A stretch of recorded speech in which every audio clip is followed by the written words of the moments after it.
For years, people imagined World War III as something loud: explosions, sirens, chaos in the streets. But when it actually begins, it doesn't feel like war at all. It feels like confusion. There is no warning that reaches everyone at once. No single moment when the world agrees something irreversible has happened. Instead, the first hours are fragmented. A missile strike here, a cyber attack there. Communications flicker, then vanish. Markets freeze. Flights disappear from radar. Most people don't die because of the bomb. They die because they misunderstand what comes next. This is the story of the first 48 hours after World War III begins, and why those hours decide almost everything.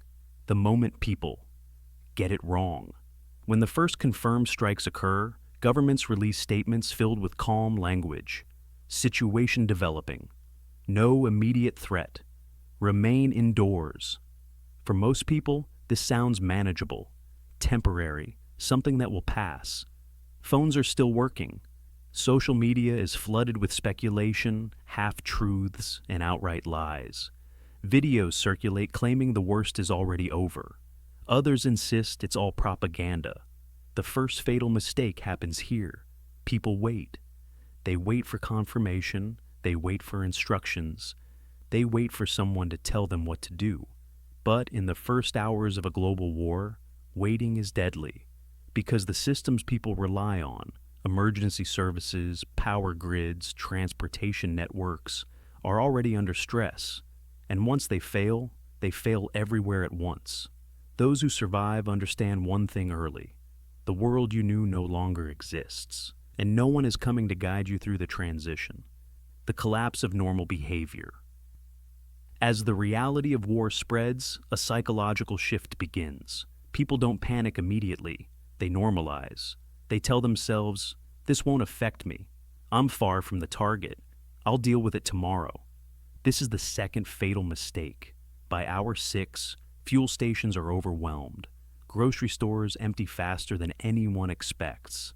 ATMs begin to fail as banking networks struggle under cyber attacks and demand spikes.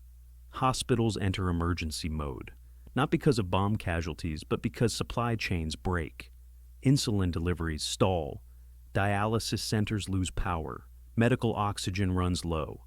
None of this looks dramatic on television, but it kills quietly.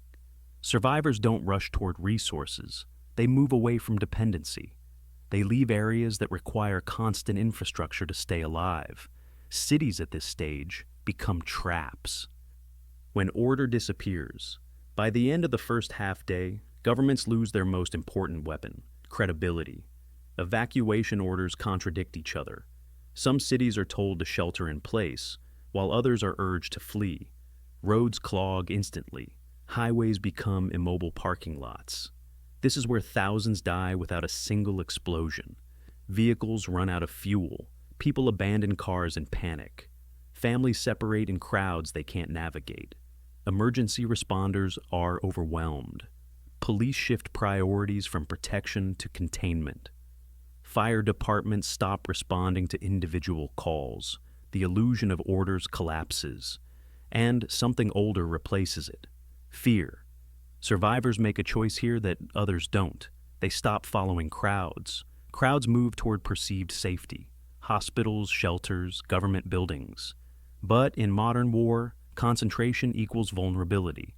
Those places become targets, choke points, or resource black holes. The safest position in the first 12 hours is not the strongest building. It is distance from chaos. The resource war begins.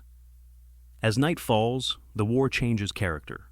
This is no longer about missiles or politics. It becomes a war for basics: water, heat, light, information. Power outages spread, not localized blackouts, cascading failures.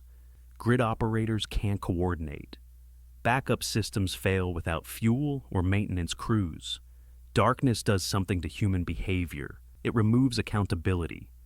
Looting begins, but not where people expect. Not in luxury stores, but in pharmacies, hardware stores, warehouses, anywhere that promises survival tools. Violence increases, not organized, but impulsive.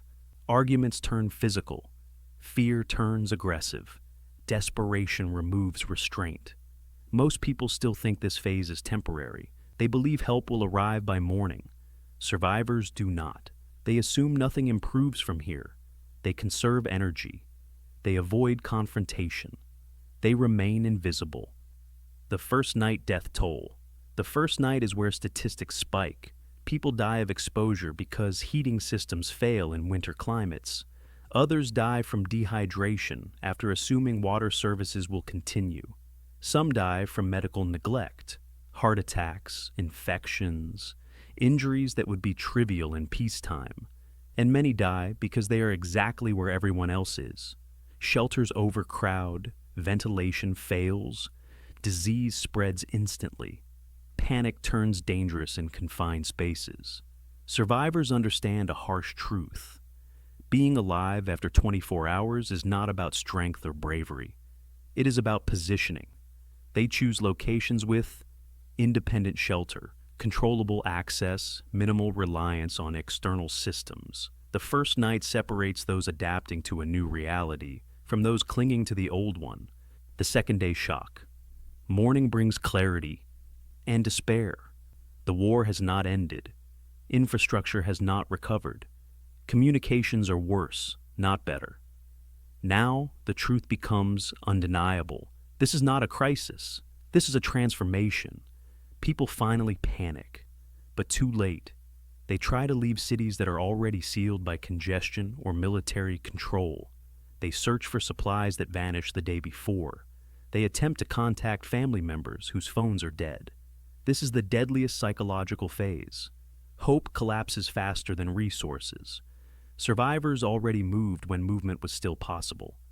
They are not comfortable, but they are stable. They have made peace with uncertainty. The silence phase.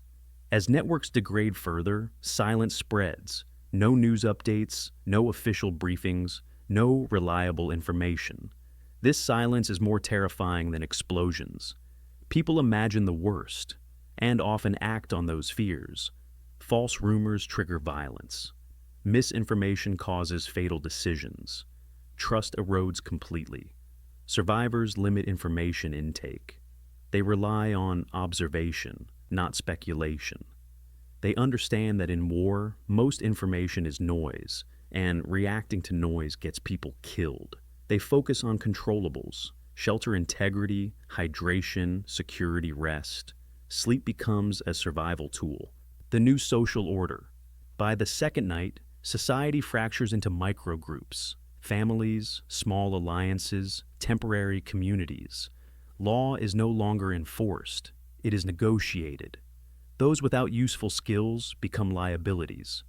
Those with medical knowledge, technical ability, or calm leadership suddenly gain influence. Survivors contribute value. They are not lone wolves. They are useful. They help where it strengthens their position, not out of altruism alone.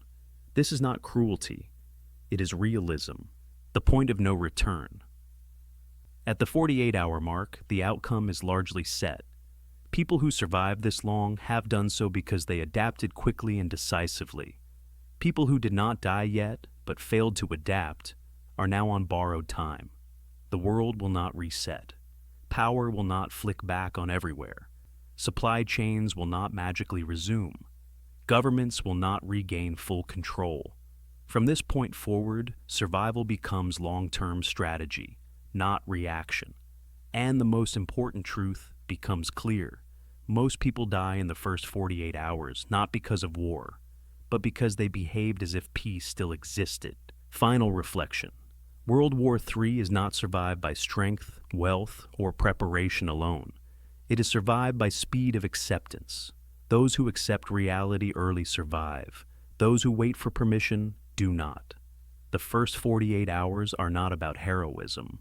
They are about understanding that history has shifted and choosing to shift with it.